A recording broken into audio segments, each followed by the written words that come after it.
from Wrap Your Head Around Silks. This is the Expecting Aerialist podcast. Now with the Digitant Network, we see a little Bean rushing over here to say hello to the listeners. What would you like to say, Bean? They almost stopped. Who? Bluey? You? Yep. She's talking to Bluey. Oh, you're talking about me? Yeah. Okay, can I finish? What else would you like to say? And then let me finish, okay? Well?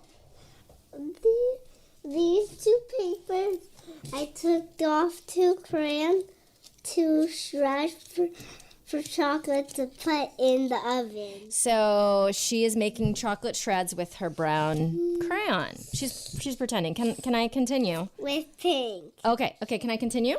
Yeah. All right, my listeners. So wrap your head around silks. Lots of stuff going on. As always, roll it out every Monday and Thursday, 7 o'clock. Pacific time. We hit the mat with foam rollers, balls, peanuts, all the things. Hey, don't do that. Don't do that. Go. Oh my goodness. Are you okay? Yeah. Holy moly. And then we have a comprehensive course, beginner to intermediate, aerial rehab, that is to rehab yourself back into your practice. I'm doing teacher training. Contact me if you're interested in learning from me how to be a teacher. And I have a free mini course just in case you want to check out my style without any commitment. Can you stop rustling the paper? Oh my goodness. Okay. Here we go. Today we have Sophia Herscu. I hope I am not completely butchering your name. She is a studio owner in the Commonwealth Circus Center, Boston area. She's involved with Social Circus with @Circus Up on Instagram. They're a local social circus organization.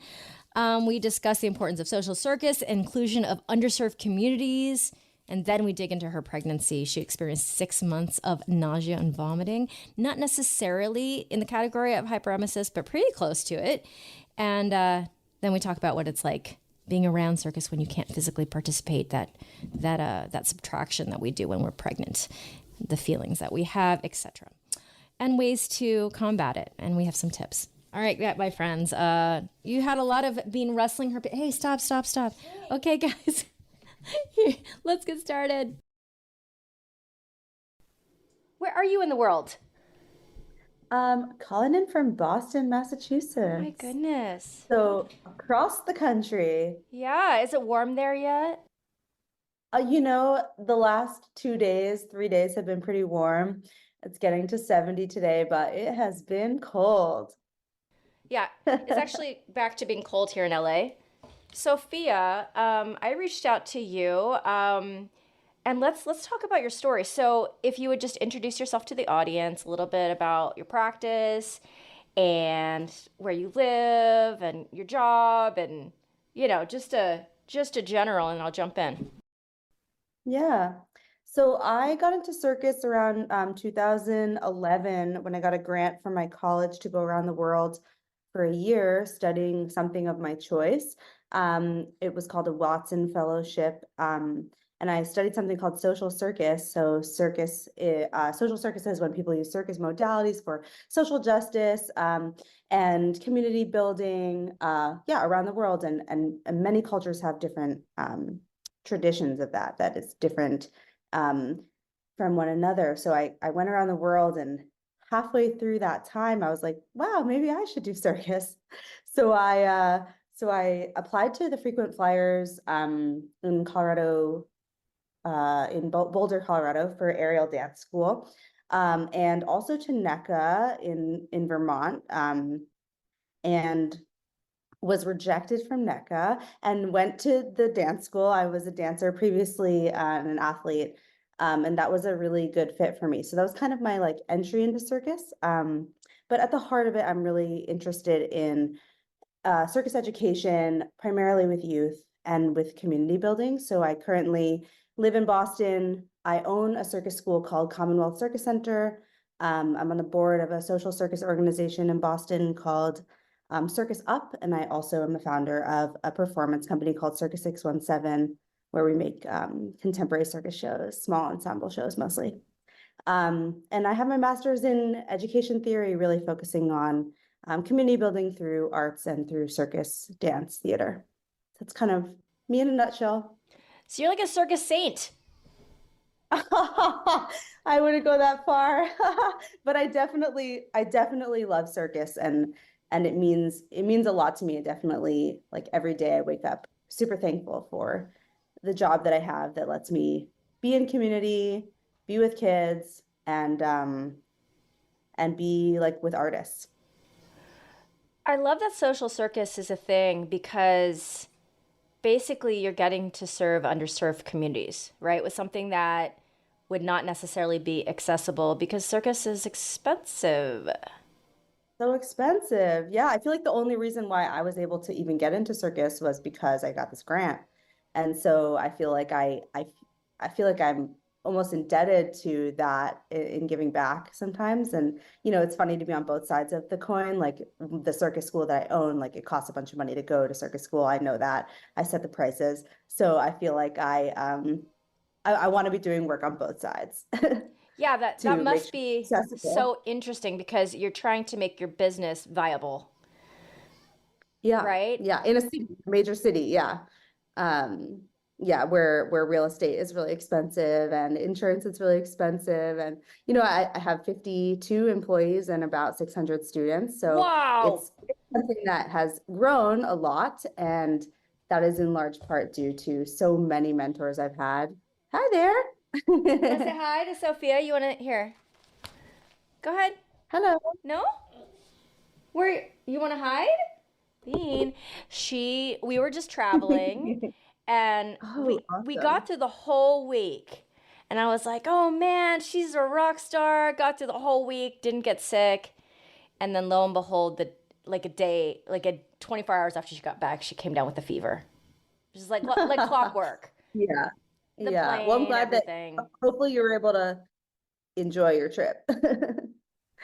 Wow, 52 employees? Yeah, well, I work full time and I have two other people that work full time, like more in an administrative and management capacity, but then everybody else is part time. So it's a big puzzle. It's requires a lot of executive functioning, which I don't have much of these days. Um, uh, I'm 33 weeks pregnant currently.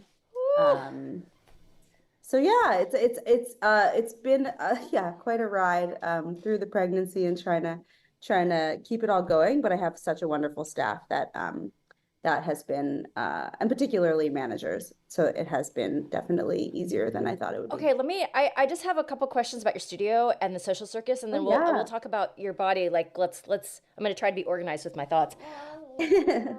Great. You want me? I'm right here, my love. The problem with doing podcasts or working at all when she's sick is she just fights it. She wants snuggles the whole time, right, Bean? I would too. Hold on, you're trapped in the cord. Come here. Come here. Boom. Boom. Awesome. Okay. Nipple cake. She she says she likes using the word nipple and then she Yeah. puts a word on it. What are the combinations you've been using, Bean? Nipple cake. Nipple cake, Okay. nipple party. Nip, nip, nip. Oh my goodness. So you have 600 students. How many classes at a time can you have going on? Because you'd have to be, right? It Um, would have to be. yeah. Yeah, we have about on average we have four classes happening at one time, but we can have five classes. Wow. We have kind of it's a big 5,000 square foot warehouse, so it's kind of a one room schoolhouse vibe. It's not for everybody. It's loud, it's chaotic, it's circus, it is a lot happening. But yeah, for the most part, we have either two big youth classes happening at one time or four tween or adult classes or five at one time. That's why you have so many staff Yeah. members because And we're open 7 days a week, oh my which goodness. Yeah. sometimes question. The well, I mean, I understand why you do it. The weekends need to happen. And then also Yeah. people want weekdays like that prime time spot. Even the studio that I teach at has not always been full on Fridays and Saturday nights, but is Friday, Saturdays and Sundays, but is now 100% full evenings every weekend night too. People want their Sometimes I'm like, wait, you want your class at 8 p.m. on a Friday? Yeah, I Like, know. Well, what? my eighth, The issue is staffing. yeah, my 8:30 p.m. Friday class is a party. It's poppin'. People love it. It's like that. They do that for their. They'd rather do that than go out, and they'd rather do that than stay in. Yeah. Yeah, I, I was one of those people. I took a 7 p.m. Friday class for like 5 years. So I yeah, get it. yeah. And then when somebody isn't there because they have plans, I'm just like, you have plans? What?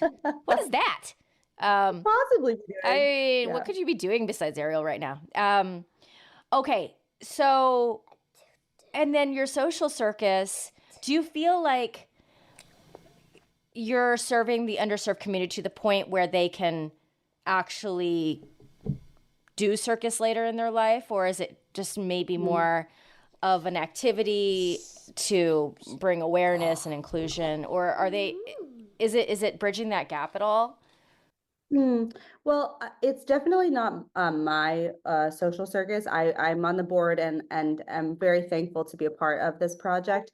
But my friend and one of my mentors, Leah Abel, is the uh, executive director of that organization, Circus Up. But I do believe, there's that organization works in a few different settings and after school settings. They have some programs at different community centers around Boston. And then they do have some programs that also run at the Commonwealth Circus Center space.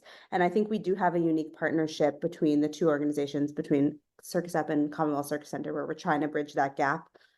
We do that in a few different ways. We do some combo classes and we have a scholarship program. The Circus Up has a scholarship program where people around Boston can apply for a scholarship to take recreational circus classes at C3 or at any studio around the area. So I think in large part, that organization is serving mostly youth, and some of those youth are learning amazing skills that they can take back into their lives, leadership skills, confidence skills, collaboration skills, and working through whatever is going on in their life. And I think some of them will end up doing it later in life and some of them won't. And I'll have to get back to you in like 3 or 4 years because I think the organization is about 4 or 5 years old. Yeah, so two things happened. Years ago, when Beyonce was wanting an aerialist for her world tour, they found this woman. She's amazing. Her name's Darielle, and we call her Diva Dari. And she was at the time doing the Wind show in Las Vegas, Le Rev. Mm-hmm. How do you know that, Mom? How do I know that? So the show where we all auditioned I didn't actually. for that. Did you audition for Oh, that? and you had to like do the the And the climbs water. and I mean, I would have drowned water, in 2 yes, seconds. I don't yes. do water. But hey, stop. But they eventually found Diva Dari, and she moved to LA after the tour, and she became part of our LA community. But it was so hard for the directors and the casting directors to find her, to find a black soloist aerialist for this role. So that happened. And of course, there are some. They're just less than, other ethnicities, other nationalities. And stop messing with this chords. It's going to get on the recording. Just chill. And then during the Black Lives Matter stuff, during the pandemic, we were open. The loft was open. And it came into focus that we did not have a diverse student body.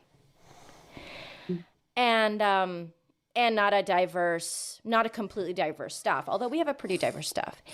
And so, that conversation came up, like, how do we get students who would not necessarily be here, here, and staff, and somebody was making the argument that we should just bring people in. I was like, it has to happen from the ground up. It has to happen from the ground up. We have to find kids that are really into this, and we have to give them the access and the training. And so by the time she's half Black, half Chinese, when she's an adult, she might not want to be an aerialist, but she'll have the skill set. Yeah, I mean, I think you bring up a good point. Like, you can't just snap your fingers and make something happen, regardless of what you want, like in any Yeah, way. yeah. And that's inclusive of making diverse and welcoming inclusive spaces. And I think there are a lot of really well-intentioned measures people take that are like not well received. And so I think it's a continuous learning uh, a continuous learning area that like managers or owners like I am like have to continue learning. Like we mess it up so often. I think but yeah, I think it's like it has to be of the community for the Yeah. community, and you can't you have to consult with people, you have to bring in leaders, and like permanent change is slow. And so I would say like the student body at my school is, like most circus schools, predominantly white. And it's something that we think about a lot. Like, are the youth that are coming in that are not white feeling welcome? Are adults that are not white feeling welcome? And, you know, that's a little bit about like the staffing, a little bit about like what kind of cultural like behaviors you're comfortable with. So yeah, I think definitely something that I wrestle with and talk a lot about, and try and do better every day, but definitely know we're not perfect. Yeah, and a lot of studios wrestle. My studio owners wrestle with that too. But I have to say, there's this very subconscious thing happening where, hey, Bean, I don't have a bra on. Can you like leave my boobs alone? Whenever she wants to feel safe and comfy, she just goes at my shirt, and she just wants to be by my belly. And then that's why she says nipples all the time, because she knows she used to like get her sustenance from them. She's like, why not anymore? I don't get it. Yeah. Right? Look at this Bean. Nipple. Nipple, I know. She shouted like nipple on the plane on the way back. It's great. It's great, you know? So I'm Chinese American, and somehow I have so many Asian students in my classes. Just, and I didn't do anything, you know? I didn't do anything. It just happened. And that to me is very eye-opening. And of course, it's not everybody, but I seem to attract them. You know, it's a subconscious thing. She looks like me. They're not thinking about it either, probably. Yeah. I think representation really matters, and being able to see yourself in like one of the God, I'm gonna forget who said this, but one of the best things for my educational experience that I heard someone say is that media can be a window or a mirror, and both are valid, like windows into people who aren't like you or have different backgrounds, or a mirror where you're seeing yourself reflected, and we all need both of those in the things we're consuming and in the places that we're going. Yeah, so I give you a lot of credit for doing that social circus side, because let me tell you, I don't do any social circus because I can't afford to. Maybe later in my life I'll be able to give a little bit more to, like Ariel, in a charitable way without getting money Yeah. back, but it's not right now. Well, and I think that's also like that's a really interesting thing. Like, I think social circus can be done, and like inclusive spaces can be made without it all having to be volunteer. So Right. I think like one way that we do scholarship fundraising at Commonwealth Circus Centers at checkout, we allow people to donate to the scholarship fund for Circus Up. And so that's also like putting it in the hands of the students, of those 600 students. Like, do you want to support other people who have backgrounds maybe or different than you, or wouldn't otherwise be able to take class? Like, do you want to support them being here too? And I think like when you are faced with that question right in front of you, most people, if they're able, are gonna donate something. Oh, I love this. Is there social circus, like the organization that you're a part of? Is it like a nationwide thing, or is it just in Boston? This organization is a small Boston-based organization, but I believe in most major cities there's a social circus program, even if it's small. And I think that the majority of social circus programs are serving youth currently, primarily. But there are some other organizations that are doing good work all around. Yeah. And I think it's also really interesting, like I mentioned at the beginning, like every culture has their own social circus tradition or circus tradition. And I think it's interesting, like these circus places, some have aerial, some don't. Are really focused on clowning, some are really focused on juggling. Like there are different things that people are focused on, and it's largely space dependent. And there's so many things, like when you think of social circus, that like barriers to learning circus is money. But I think transportation ends up being like the biggest barrier to getting people to a location where circus can happen. Oh, wow. Okay. And then also obviously rigging. So in some Yeah, cases you just have the ground act stuff and that yeah, makes it a lot more accessible, maybe? yeah, I think it is. Yeah, and then I think a lot of great work is happening like in after school programs at different schools across the country, even if it's not like going to a circus place. But I think that is pretty good data that I can't think of who made it, but I think there's pretty good data. Like when you go somewhere to do circus, there can be greater change and there can be greater engagement if it's not in your like regular Yeah, where just you're doing school. bring up some props to a gymnasium at your school. It's not the same. Yeah, it's not the same. Okay, Sophia, your life. So was this a surprise blessing or a planned pregnancy? This was a planned pregnancy, kind of. It was like vaguely in the plans, but I did think that I was gonna have like many more months or years in the trying phase. I recognize that I'm lucky that it didn't take very long, but yeah, so I started trying and then I was pregnant. How old are you now, Sophia? I'm You're 35. 35. So I became pregnant at 41 and same, like it was a new relationship. Like we were like, let's not even worry about it too much. So lucky, Yeah. lucky. Um, Yeah. okay, so how's it been?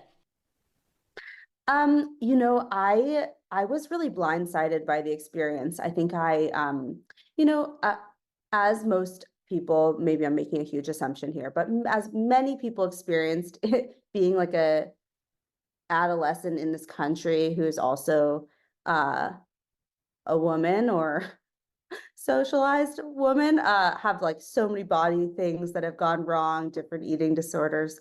And I think I was really, really nervous about the third trimester and just body changes and what would happen to my body after. And as a performer and athlete, like really panicked about that. So I was really focused about that. And I was totally blindsided by the first and second trimester, which were like maybe just, yeah, horrible. It was horrible.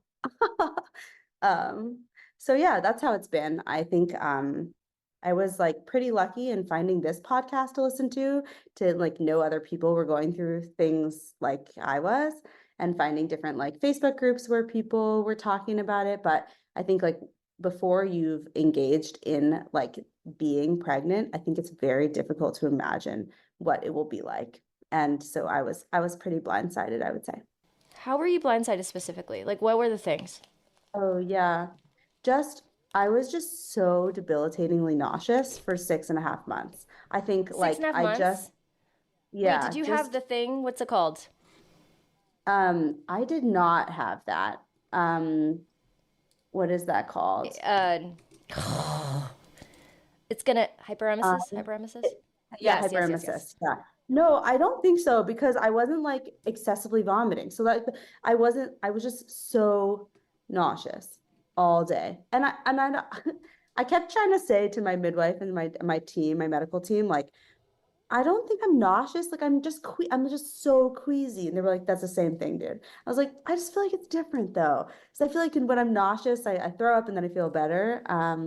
So I started, yeah, I threw up quite a lot, but not like every hour, every day. So yeah, it just made it really challenging to like I had an expectation I would continue to train during my pregnancy. I had an expectation that I would, move along with my life until the baby came. And that is, in hindsight, was a hilarious idea. Well, I mean, a lot of people do have that experience. So, Yeah, yeah, I guess that's fair. I have this like opposing realities that keep happening where someone's like, oh yeah, well, my friend was had hyperemesis and vomited every day for 9 months. Like that was, people were just saying that like the entire first trimester to me. And then other people were just like, I had a great time in pregnancy. I was never nauseous. And I was like, and in either case, I was like, thank you so much. Like it's not Telling that me. helpful, right? It's not that Yeah, helpful. It's like the experience of pregnancy is like can be anywhere on the spectrum. right. Yeah. Yeah. My favorite story, I'm at 33 weeks now and I'm actually feeling a lot better. So I have a lot more energy. And my favorite story is that I just kept looking at my partner being like, help, help me. And he kept being like, I can't. Like, what do you want me to do? Did your partner Um, have like major guilt all the time? yeah, he was like, that's really not making me feel like it's making me feel really bad. Yeah, Like I yeah. yeah, like please don't say that. Yeah, yeah. And apparently all night I would just be grunting like, Oh no. Were you able to sleep through your nausea? You know, the one saving grace is that I was not as nauseous at night. So I was just really anxious at night. So that's why I didn't sleep. Oh my goodness. And then did they try to give you any like anti-nausea medication? Did that work at all? They did, and I haven't I don't have a lot of experience with medication. And I felt like if it got like just one step worse, I would try it. But I was kind of, I don't know what occurred in my brain, but I was like, we're just gonna like head down, grunt this out. Maybe as I think back, I didn't need to do that. Well, it's everybody's their own thing, and usually Yeah, medication helps one thing and then it affects something else in a right. negative way. Like I might be making this up, but somehow I feel like constipation isn't the best, and I don't know if it's great for that. People have major constipation during pregnancy, so Yeah. there's a lot of side effects that can happen. You fix one problem, something else pops up. So, Right. okay, so I was really trying to continue training and um yeah, the only thing that worked, and this is a hilarious thing, but was just like walking um and eating ice. So I just walked for hours every day, just like slowly, like just around your neighborhood type of thing. walking around. Yeah. Yeah. I would do my meetings on the phone walking, sometimes on FaceTime walking. Yeah, just it was yeah, and the main thing, like I feel a lot of gratitude and a lot of respect. Like I just so many people have gone through this, and I know you said like people have different experiences, but as I talk to people, people are like, "Oh yeah, I was so nauseous." I'm like, "The fuck, dude? Like, why didn't you tell me?" But I think people maybe forget or have different experiences, but I mostly have just so much respect for like the fact that so many people have done this like throughout time. It's Oh yeah. it's like amazing. I mean, women are built differently for sure. Like a Yeah. 100%. Like regardless of what your Yeah. experience is. I mean, I definitely, and if you've listened to the podcast, like there are many women who, for one reason or another, their symptoms and their life improves during the pregnancy. Like my client who has Crohn's disease went away. It's amazing. Yeah. Like Yeah. rheumatoid Yeah. arthritis symptoms gone for 9 months. Mhm. Those people are like, woohoo! They're living it up, and then when the baby comes out, their Yeah. problems come right back, and they're like, oh my god. So it's so diverse, these experiences, and that's why I think the podcast is just like it's not helpful necessarily when one person gives, they're like, well, it was like this for me, but Yeah. to see the gamut, to see the entire spectrum. I think it's really helpful. It was so helpful for me to find, I don't even know how I found the podcast, but um, yeah, it was really affirming and validating to hear other people, whether or not their stories were positive or in the middle or traumatic, just so validating to hear more stories.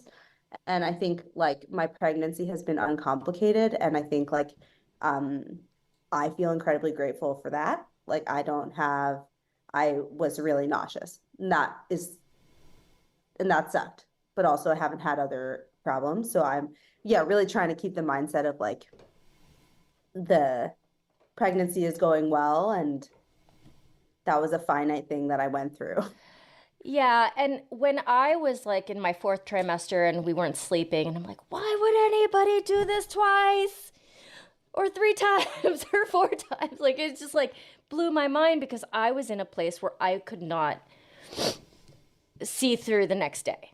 Like, when Yeah. you're that nauseous, you're like, why would anybody do this again? But it's like Yeah. the amnesia, it's not just amnesia. It's this.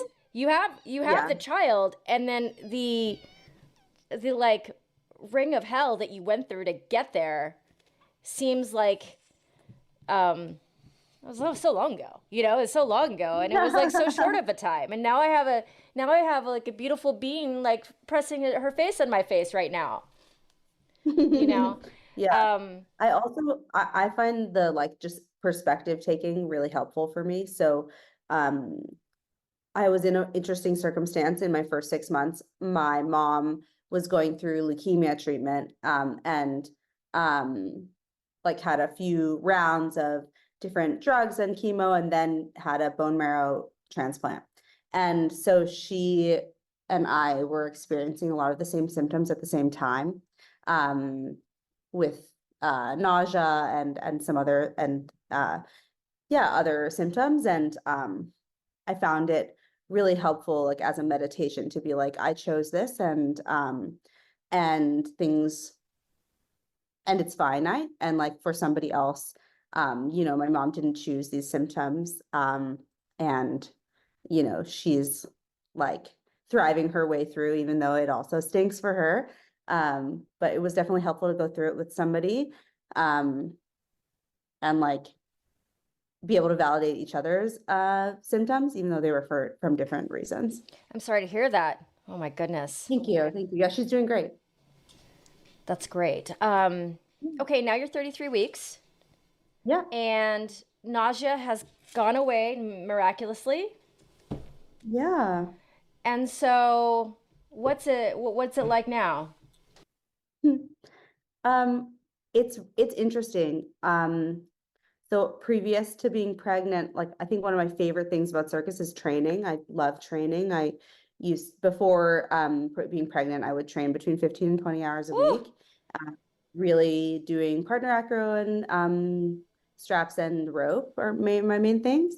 And yeah, basically down to like, if I go on an hour-long walk, that's a win. Or Yeah. you know, so I was continuing to do partner acro until around 27 weeks, when my OB was like, "What are you doing?" I think I asked, "Can I jump down from a high height?" And they were like, "What do you mean? Like, I why mean, would you be jumping down from a high also, it's height?" like asking an OB that, it's just like they're gonna say no matter what the Yeah, modality. so that that was a low moment for me. But yeah, so it's interesting to have all the energy back now, that I didn't have in those 6.5 months, and to be like, I'm ready to go, like, let's go train, or let's go do this or that, and be like totally not able to, in terms of um I've been really religious about trying not to use my core in any way that could like um, make my ab separation worse. And I've been trying basically to not do aerial. I think as an aerialist, it's very challenging to like not use my core in any movement, including climbing. So yeah, it's a cognitive dissonance currently around the energy that I have, but the abilities that I am letting myself do or can do. And it makes me feel a bit different, I guess. Yeah. You own a studio, so you are in the space. Yeah. I think for some of us who are not, cannot, or do not practice during that whatever time in the pregnancy, it is easier not to be in the space, Hmm. to just kind of separate a little bit. I had chosen not to do that. I would go in with my training partner at the time, and she would do things, and I would take notes, and I would be like, I kind of created like a chest of things that I wanted to work on creatively. Like she would do Yeah. a drop, we had to figure it out. I would like do the mental gymnastics around it, and then put it in like a video, and then I would just save it in my mind. I Hmm. actually enjoyed doing that, and I wasn't too Hmm. sad about it, but it could have gone the other way for sure. Well, somebody on your podcast, I think early on, said something around that resonated with me and that I've taken with me, which is that um, not being able to do things physically is one thing, but not like engaging with it mentally is another thing. And I see that in my teaching all the time. Like sometimes people are ready in like their awareness, like in their proprioception, they're ready for a move, but their physical strength isn't there. And sometimes it's the opposite. And what I loved about what the person said was that like engaging on Instagram or watching people do circus can actually help you with that proprioceptive awareness while you're taking a break and can help you get back faster while you are while you are like working back through your pelvic floor and whatever else you need to rehab post birth. And I'm not on Instagram very much. So I have found being at the circus to be like an incredible source of, I can almost feel myself doing things as I'm watching people doing them. So it hasn't been like a source of sadness much. I think if there was anything that would be sad, it would just be that I feel like I'm not able to be as creative as I usually am, or engage in making things or performing things. So I haven't minded being at the circus because I feel like it's helping me keep my skills up, whether or not I'm there when people are training or whether I'm teaching. You know, that is such a great point you bring up. And we have not talked about that on the podcast a long time about the proprioceptive like benefits of like really having a very strong mental aerial muscle. Yeah. But I've been talking about that a lot in the studio, teaching my beginners. I have, okay, so I'm going to do a little vent on my part because this is happening a lot Oh yeah. recently. My students kind of have put me in a box of like tiger mother, not necessarily holding them back, air quotes, but like making sure they know the foundation. They have a perception that I am very low risk tolerance. Hmm. And I was thinking about that yesterday because one of them, she's like, you know, I feel like your risk tolerance is super low for us. And maybe it's because you're a mom now. And I'm like, you know what? Honestly, I need to ask. Look at Sophia's face. The teachers all feel me, right? The teachers and the owners all feel me, and they know that that's not the case. Right. But that's their perception because we have other studio teachers in the studio who are not necessarily beginner teachers. And that's not a part of the way they do things. Hmm. They see Well, ability and they just teach to it. hmm. Well, there's so many things that go into being a successful student or into learning for me. Like, you've got like whether you understand it, you got whether you can troubleshoot in the air when it goes wrong. You have like your proprioceptive awareness, that is like beyond what like that's kind of innate, that's beyond like what is forefront in your mind. And then you have like recall. Um, Yeah. And I think like for me, the risk tolerance is like whether or not somebody is How's those things? willing to, that's like risk tolerance for me is like, how high are you willing to jump off a cliff into water? That's not the same as like tying yourself in a knot on the ceiling. That's not like, I think like if there's any risk, I'm not progressing my student. I think there's always risk. There's always risk when there's inherent risk to what we do. But I think that being a beginner teacher is much harder than being an intermediate or advanced teacher. When your students already have all the building blocks and you are putting them together, and you can just do it verbally, that's one thing. But for a beginning student, having them understand like all the things I just mentioned and how they relate together and also making it engaging, like that, those skills are hard to come by in a coach. And I think uh yeah, it's not something you can learn that you can learn overnight. But I think that with the influx of social media and things like that, it's very difficult for people to understand what building blocks are and what foundations are and what technique is. Yeah, like somehow there's a perception that I'm like a stickler or like that I want to hold them back or something like that. But it comes up so Yeah. much, Sophia. Like I had a student yesterday come in. It was her second class ever. And she was very strong. She was strong from rock climbing. And Mm-hmm. she was in a class previous, the one class previous, and they were working on egg beater footlocks, and she climbed up and she did it. And I'm like, that's great. But I know from many, many classes of doing this, when the student comes down, they don't have the muscle memory or the recall to necessarily know how to wrap to come down. Like wrap the leg Yeah. around and slide down. She did. She was a smart Yeah. student. But also coupled with they come to a class that's not necessarily the intro class, and there's an assumption that they want to do everything everybody else is doing, and they have a accessibility to it because they're strong enough, and I have to hold Yeah. them back, and the whole class is watching me hold that person back, air quotes. Yeah. Yeah, that's that. I feel like I would pull from my youth teaching toolbox, which is like when there are people who really want to show off or people who really want to like jump ahead, like what is the minimum viable skill or minimum viable win that I can give them right now that they'll be satisfied with that doesn't also encroach on my boundaries.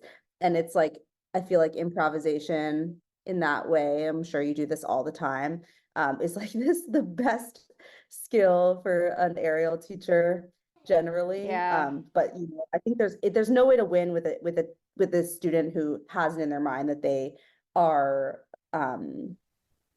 because they're physically strong, they can be in a higher level class.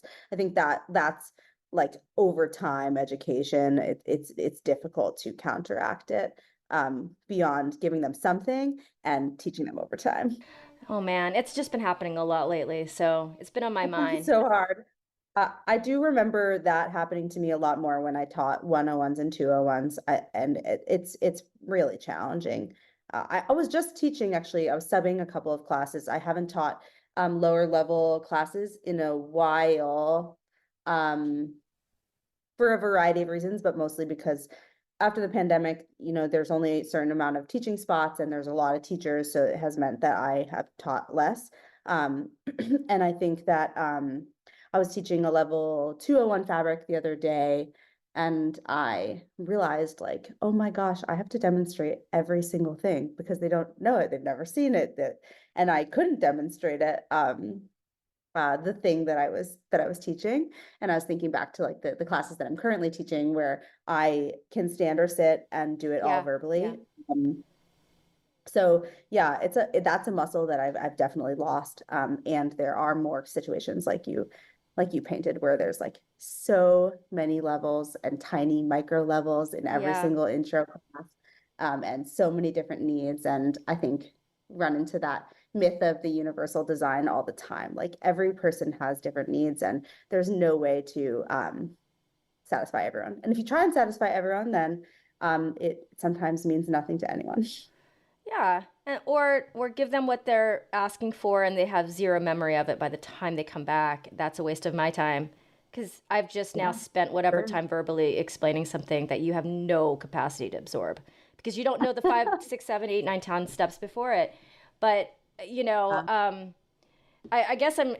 Some days I'm like, oh, but then I'm like, there's no other way for me to do this. This is how I teach a beginner because I know it works, and they're gonna push on me because I am that role. Like, Yeah. um, So It's probably more about them than about you. yeah, yeah. So thanks for letting me vent. That's what happens on this podcast. I mean, that's the Well, best part. another thing that I don't know what it's like for you, but I think it especially puts like that kind of circumstance especially puts coaches in a awkward position if their pay is related to their enrollment. So I think for us, we have standardized pay in Boston mostly that doesn't scale with enrollment. Um, and I could imagine that Yes, that might be if sticky. you yeah, that if you need more people in your classes, then you're going to make more content con potentially make more like I don't Concessions, know, I really concessions. need this person. Yeah, I exactly. mean, Concessions. Yeah. luckily the loft is right now, I mean, from the business standpoint, it's like packed. You know, there's only Yeah. one class that can happen at any given time, and there's so many students who Yeah. want to get in, so somebody else will take Yeah. that spot. And I'm happy that like there are students who don't want to take from me for whatever reason, and they can go to somebody else happily. That's fine. You know, I think we're For all sure. happy. I was once just at open gym because my class is right before it, and three of the students who like I know have issues with me happen to be there, but I don't have issues with them. They're just like Yeah. Yeah. whatever it is, like, and I know one of them believes that I underestimated them. I mean, people are so sensitive. And then the other one, I think she thinks that I overestimated her. I was like, I fucking can't win.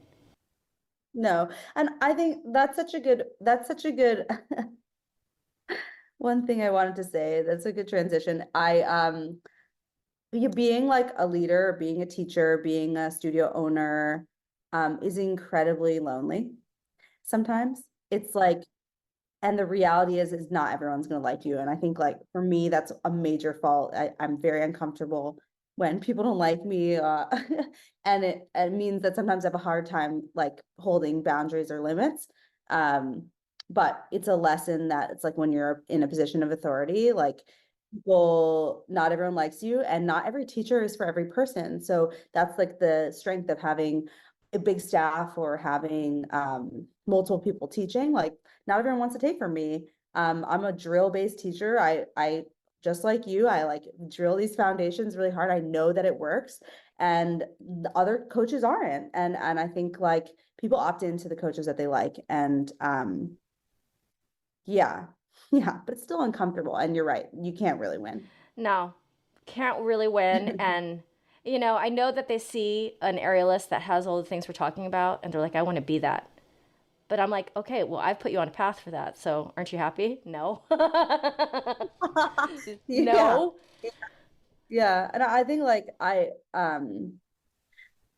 I'm 7 years into owning the studio, and am am still like struggle with that. Like I think that it's I think even also being pregnant, like most of my circus friends will not have babies, won't have bio babies, won't have babies in another way. Um, and it is a choice that I made and will impact my life and will further kind of be lonely in that community. I hope not, but I think I've had wonderful mentors who own studios who um, were parents, or have huge staffs, so are parents of some sort. Um, but yeah, I haven't seen it done in a way that isn't like a little bit isolating. Not yet. Yes. Yeah, Yeah. just being a Not leader in yet. general, you have to kind of stand on your own sometimes because yeah. Right. No, that's an amazing way to end. And I do think that there are going to be, it's going to be the inverse. Like people are going to resonate with that because